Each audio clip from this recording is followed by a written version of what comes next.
Friends, आपका स्वागत है मेरे YouTube चैनल में। तो हम लोग पढ़ रहे हैं कक्षा 11वीं का वितान भाग का राजस्थान की रजत बूंदे, और यह जो हमारा सेकंड पार्ट होने वाला है। तो चलिए वीडियो शुरू करते हैं। वीडियो शुरू करने से पहले लाइक, शेयर और सब्सक्राइब जरूर करें। तो चलिए, हम लोग पहले देख चुके थे कि किस तरह से कुएं की खुदाई की जाती थी, और पहले दिन जो है जब कुएं की खुदाई की जाती थी तो रस्सा भी उसमें बनाया जाता था। फिर आगे चलते हैं।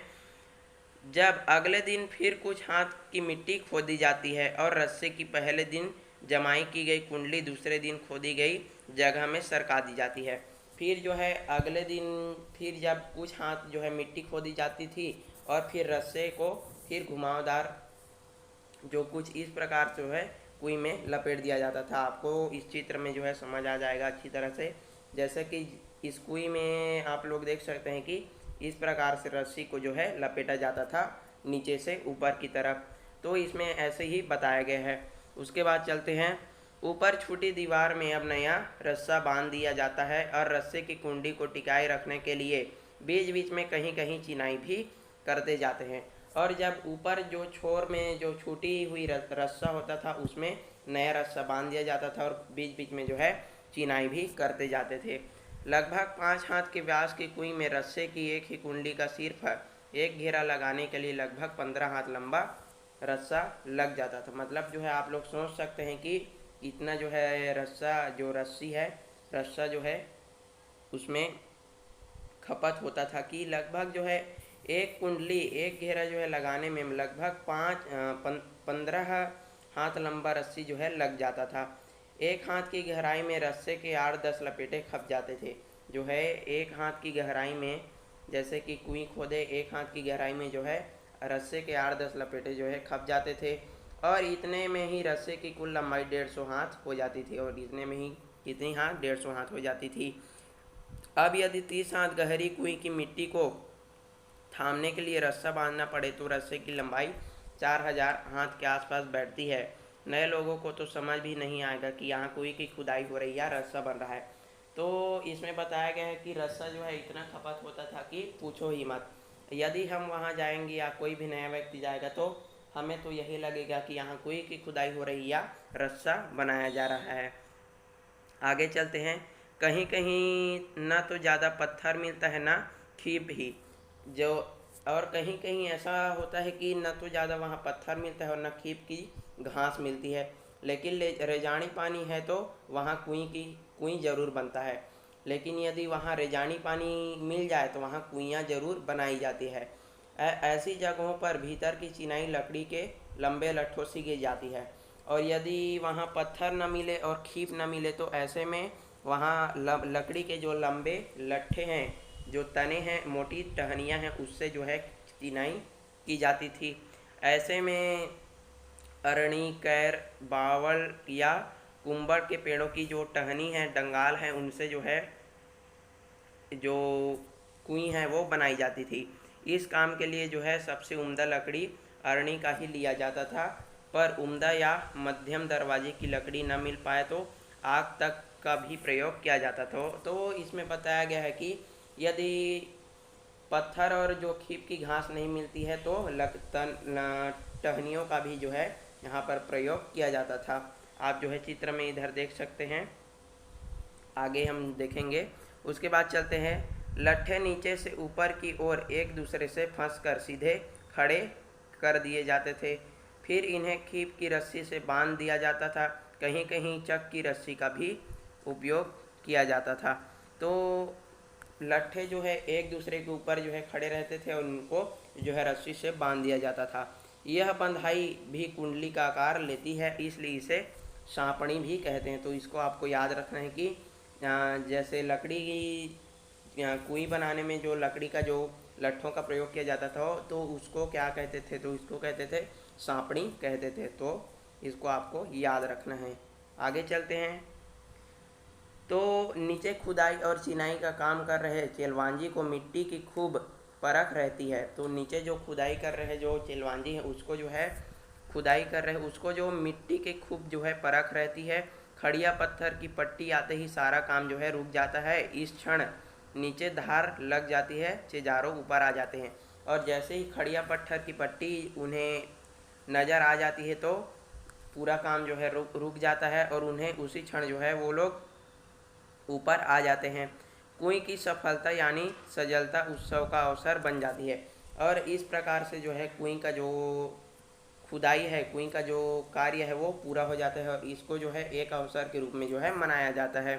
यो तो पहले दिन काम करने वाले विशेष ध्यान रखना यहाँ की परंपरा रही है, पर काम पूरा होने पर तो विशेष भोज का आयोजन होता है। जैसे ही जो है कुएं की जो खुदाई पूरी हो जाती है तो यहाँ पर जो है विशेष रूप से जो अवसर जो है मनाया जाता है और विशेष प्रकार के भोज का आयोजन होता है। चेलवांजी को विदाई के समय तरह तरह के भेंट दिए जाते हैं। जो कुएं की खुदाई करने वाले जो चेलवांजी होते हैं उसको तरह तरह के भेंट दिए जाते हैं।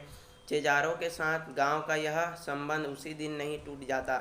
आज प्रथा से उन्हें वर्ष भर के तीज त्योहार विवाह जैसे मंगल अवसरों पर नेक भेंट दी जाती है और फसल आने पर खलियान में उनके नाम से अनाज का एक अलग ढेर भी लगता है। अब सिर्फ मजदूरी देकर भी काम करवाने का रिवाज आ गया है। तो इसमें बताया गया है कि जो कुएं की खुदाई करने वाला जो चेजारा होता है उसकी जब विदाई करने का जब समय आता है तो उसको तरह तरह के जो है भेंट दिए जाते हैं और जो और उसका जो संबंध है वो उसी दिन नहीं टूट जाता। अब उसका संबंध वो हमेशा के लिए वो बना रहता है। वह वर्ष भर के जितने भी तीज त्यौहार आते हैं उस जैसे विवाह जैसे मंगल अवसर है तो उसमें भेंट वगैरह जो है उसको दिया जाता है और फसल आने पर उसके नाम से अनाज का ढेर भी अलग किया जाता है। लेकिन अब वहाँ पर ऐसा प्रचलन नहीं, अब सिर्फ जो है उसको दैनिक मजदूरी देकर यह जो है काम करवाया जाता है। तो देखिए इस प्रकार जो है लट्ठों को जो है जमा कर जो है कुएं का निर्माण किया जाता है। तो ये हो गया आपका लट्ठा और ये कुएं। तो इस प्रकार एक के ऊपर एक जो है लट्ठा बनाकर गोलाकार आकृति में इस प्रकार कुएं का निर्माण किया जाता है। आगे चलते हैं। कई जगहों पर चेजारों के बदले सामान्य गृहस्थ भी इस विशिष्ट कला में कुशल बन जाते हैं। तो इसमें बताया गया है कि कई जगहों पर जो गृहस्थ हैं वो भी इस कला में माहिर हैं।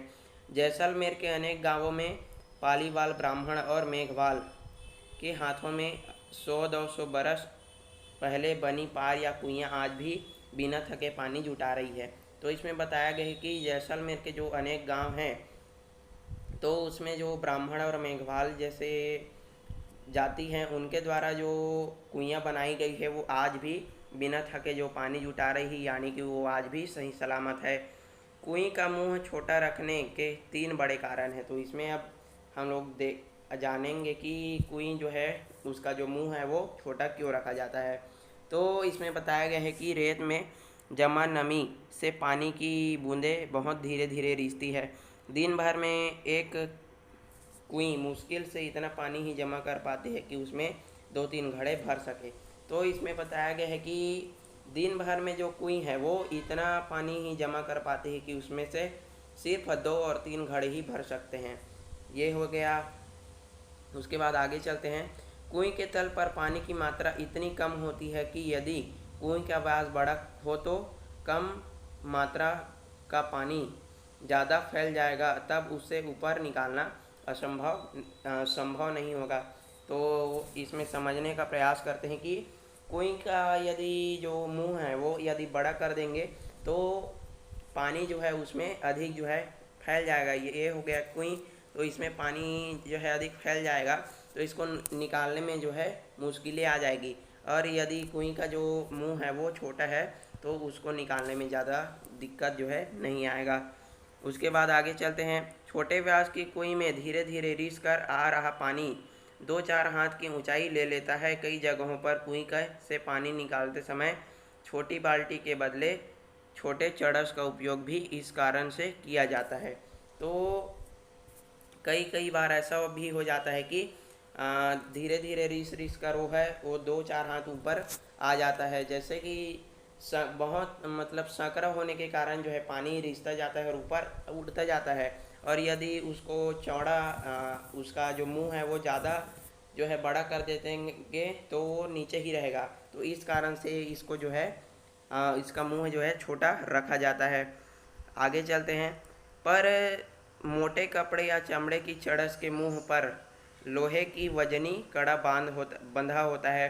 चड़स पानी से टकराता है। ऊपर का वजनी भाग नीचे के भाग से गिरता है और इस प्रकार कम मात्रा में पानी में ठीक से खूब भर जाता है। भर जाने के बाद ऊपर उड़ते ही चड़स अपना पूरा आकार ले लेता है। तो इसमें जो है एक धातु चड़स का जो उपयोग करते हैं, तो उसमें जो है पानी को वहाँ कुएं से निकालने का जो है उपयोग इसमें बताया गया है। पिछले दौर में ऐसे कुछ गांव के आसपास से सड़कें निकली है, ट्रक दौड़े हैं, ट्रकों के फटी ट्यूब से भी छोटी चड़सी बनने लगी है। तो पिछले दौर में ऐसे कुछ गांव हैं जिसके आसपास सड़क निकली है और कुछ जो ट्रक है वो उनके टायर जो है ट्यूब हैं वो फट चुके हैं, तो उनसे भी चड़सें जो है बनाई गई है। कुएं का व्यास का संबंध इन क्षेत्रों पर पड़ने वाली तेज गर्मी से भी है। व्यास बड़ा हो तो कुएं के भीतर पानी ज़्यादा फैल जाएगा। बड़ा व्यास पानी को भाप बनाकर उड़ने में रोक नहीं पाएगा। तो इसमें आप समझ रहे होंगे कि यदि इसका व्यास यदि बड़ा कर देंगे तो वो भाप बनकर भी उड़ जाएगा। इस कारण से इसका जो व्यास है उसको भी क्या रखा जाता है, इसको छोटा रखा जाता है। तो इस प्रकार से इसका जो कारण है। उसके बाद आगे चलते हैं। कुएं को उसके पानी को साफ रखने के लिए उसे ढककर रखना जरूरी है। छोटे मुंह को ढकना सरल है। हर एक कुएं पर लकड़ी के बने ढक्कन ढके मिलेंगे। तो कुएं को साफ रखने के लिए, कुएं के पानी को साफ रखने के लिए उसको ढकना जरूरी है। बहुत ही महत्वपूर्ण बात है कि जैसे हम लोग घरों में अपने पानी को जो है ढक कर रखते हैं, उसी प्रकार से कुएं को भी ढकना जो है बहुत ही ज़रूरी है। हर एक कुएं पर लकड़ी के बने ढक्कन ढके मिलेंगे और हर एक जो कुएं है उधर राजस्थान में, तो उसमें जो है ढक्कन जो है ढके मिलेंगे। कहीं कहीं जो है खस की पट्टी की तरह घास फूस और छोटी छोटी टहनियों से बने ढक्कन का भी उपयोग किया जाता है। तो ढक्कनों का भी यहाँ पर जो उपयोग किया जाता है। जहाँ नई सड़कें निकली और इस तरह नए और अपरिचित लोगों की आवक जावक भी बढ़ी है, वहाँ अमृत जैसे इस मीठे पानी की सुरक्षा भी करनी पड़ती है। अब यदि उधर कोई भी अनजान व्यक्ति जो है आता जाता है और सड़क निकली है, तो अमृत जैसे सूखे पानी, अमृत जैसे पानी, तो इस ऐसा इसलिए बोला गया क्योंकि वहाँ राजस्थान में पानी की बहुत समस्या है। तो अमृत जैसे इस मीठे पानी की सुरक्षा करना भी ज़रूरी है। इस कारण इसको ढक कर भी रखा जाता है। इन इलाकों में कुइयों के ढक्कनों पर छोटे छोटे ताले भी लगाने पड़ते हैं। आपको जानकर भी हैरानी होगी कि इनमें जो है ताले भी लगाए जाते हैं। आपको जानकर हैरानी होगी, इनमें ताले भी लगाए जाते हैं। ताले कुएं के ऊपर पानी खींचने पर लगी घिरनी चक्री पर भी लगाए जाते हैं। जो घिरनी होती है जो उसमें जो है ताले लगाए जाते हैं। कुएं गहरी बनी तो पानी खींचने की सुविधा के लिए उसके ऊपर घिरनी या चक्री भी लगाई जाती है। यह गरेड़ी, चरखी या फरेड़ी भी कहलाती है। तो उधर के जो लोग हैं उसको घिरनी को है गरेड़ी, चरखी या फरेड़ी भी कहते हैं। फरेड़ी लोहे की दो भुजाओं पर लगी होती है। जो फरेड़ी होती है वो लोहे की दो भुजाओं पर लगी होती है, लेकिन प्रायः यह गुलेल के आकार के एक मजबूत तने के काट कर उसके आर पार छेद कर बनाया जाता है। इसे उड़ाक कहते हैं। तो जो फरेड़ी जो मजबूत तना जो काट कर उसको आर पार छेद कर जो बनाया जाता है, इसे क्या कहते हैं? उड़ाक कहते हैं। उड़ाक और चरखों के बिना इतनी गहरी और सकरी कुएं से पानी निकालना बहुत कठिन काम है। और जो मतलब इसके कहने का अर्थ यह है कि बिना घिरनी के इसमें पानी निकालना बहुत ही मुश्किल काम है। उड़ाक और चरखी चरसी को यहाँ वहाँ बिना टपकाए सीधे ऊपर जो है पानी को ला लेती है। पानी बीच में छलक कर गिरता नहीं और वजन खींचने में इससे दुविधा नहीं होती। तो इसमें बोला गया है कि जो चरखी है वो पानी को सीधा जो है ऊपर ला लेता है और इधर उधर जो है गिरता नहीं है। खड़िया पत्थर की पट्टी एक बड़े भाग से गुजरती है, इसलिए उस पूरे हिस्से में एक के बाद एक कुएं बनती जाती है। तो खड़िया पत्थर की एक जो पट्टी है वो बहुत बड़े भाग से बहुत बड़े क्षेत्र से गुजरती है, इसलिए जो है ये जो कुएं है वो बनती जाती है। ऐसे क्षेत्र में एक बड़े साफ सुथरे मैदान में 30-40 कुइयाँ भी मिल जाती है। यदि वहाँ देखते हैं कि एक साथ जो क्षेत्र हैं, एक मैदान के रूप में देख सकते हैं, तो वहाँ पर जो है 30 से 40 कुइयाँ भी मिल जाती है। और हर घर की एक कुइयाँ, परिवार बड़ा हो तो एक से अधिक भी हो सकती है। तो वहाँ पर जो है राजस्थान में हर घर की जो है एक एक कुइयाँ होती है, और यदि परिवार यदि बड़ा हो तो एक से अधिक भी हो सकती है। निजी और सार्वजनिक संपत्ति का विभाजन करने वाली मोटी रेखा कुएं के मामले में बड़े विचित्र ढंग से मिट जाती है। हर एक की अपनी अपनी कुएं है, उसे बनाने और उससे पानी लेने का हक उसका अपना है। तो इसमें जो है बताया गया है कि हर परिवार का जो है अपना अपना कुएं है, और सिर्फ वही व्यक्ति, वही परिवार का व्यक्ति अपने कुएं से पानी जो है निकाल सकता है, दूसरा व्यक्ति उससे पानी निकाल नहीं सकता। लेकिन कुएं जिस क्षेत्र में बनती है वह गांव समाज की सार्वजनिक जमीन है। लेकिन जो इसमें बोला गया है, कुएं जिस क्षेत्र में बनती है वह जो गांव और समाज की सार्वजनिक जमीन है, उस जगह बरसने वाली पानी की बाद ही वर्ष भर नमी की सुरक्षा रहेगा, और इस नमी से साल भर कुइयों में पानी भरेगा। जैसे ही पानी बरसता है और वह खड़िया पत्थर में रिश्ता है, तो वह धीरे धीरे जो है कुएं में आता रहता है। नमी की मात्रा तो वहाँ हो चुकी वर्षा से तय हो गई। अब उस क्षेत्र में बनने वाली हर नई कुएं का अर्थ है पहले से तय नमी का बंटवारा। अब जैसे जैसे कुएं बनता जाता है, तो उस जो जो खड़िया पत्थर में रिसा हुआ पानी है वो उस कुइयों में है जाता जाता है। इसलिए निजी होते हुए भी सार्वजनिक क्षेत्रों में बनी कुइयों पर ग्राम समाज का अंकुश लगा रहता है। इसलिए निजी होते हुए भी जो सार्वजनिक क्षेत्रों में बनी कुइयों पर जो है जो लोग हैं वो निजी होते हुए भी उन पर जो है जाते जाते हैं। बहुत ज़रूरी पड़ने पर ही समाज नई कुइयों के लिए अपनी स्वीकृति देता है। हर दिन सोने का अंडा देने वाली मुर्गी की चिरपरिचित कहानी को जमीन पर उतारती है कुएं। इससे दिन भर में बस 2-3 घड़ा पानी निकाला जा सकता है, इसलिए प्रायः पूरा गांव गोधूली बेला में कुइयों पर आता है, तब मेला सा लग जाता है। तो इसमें बताया गया है कि हर दिन जो है सोने का एक अंडा देने वाली मुर्गी चिरपरिचित कहानी को ज़मीन पर उतारती है कुएं। तो जैसे आपने ये जो कहानी सुनी होगी, तो इसी प्रकार से इसमें से कुएं से जो है एक ही बार में सारा जो पानी है वो नहीं निकाला जाता। बस दिन भर में जो है बस 2 से 3 घड़ा जो है पानी निकाला जाता है। इसलिए प्रायः पूरा जो गांव है वो गोधूली बेला में कुइयों पर आता है, और जो मेला सा जो है लग जाता है। तो जो पूरा जो गांव है वो गोधूली बेला यानी कि जो शाम का जो समय होता है वहाँ पर जो है कुइयों पर जो आते हैं, और तब मेला सा लग जाता है, यानी कि बहुत जो है भीड़ जम जाती है। गांव से सटे मैदान में 30-40 कुइयों पर एक साथ घूमती घिरनियों का स्वर गोचर से लौट रहे पशुओं की घंटियों और रंभाने की आवाज़ में समा जाता है। और जैसे ही वो 30-40 जो कुइयाँ हैं वहाँ पर जो घूमती हुई घिरनियों का जो आवाज़ है वो ऐसे आती है आने लगती है, तो पशुओं की घंटी और रंभाने की आवाज़ में जो है वो समा जाती है। 2-3 घड़े भर जाने पर डोल और रस्सियाँ समेट ली जाती है। कुइयों के ढक्कन वापस बंद कर लिए जाते हैं। रात भर और अगले दिन कुइयाँ आराम करेंगी।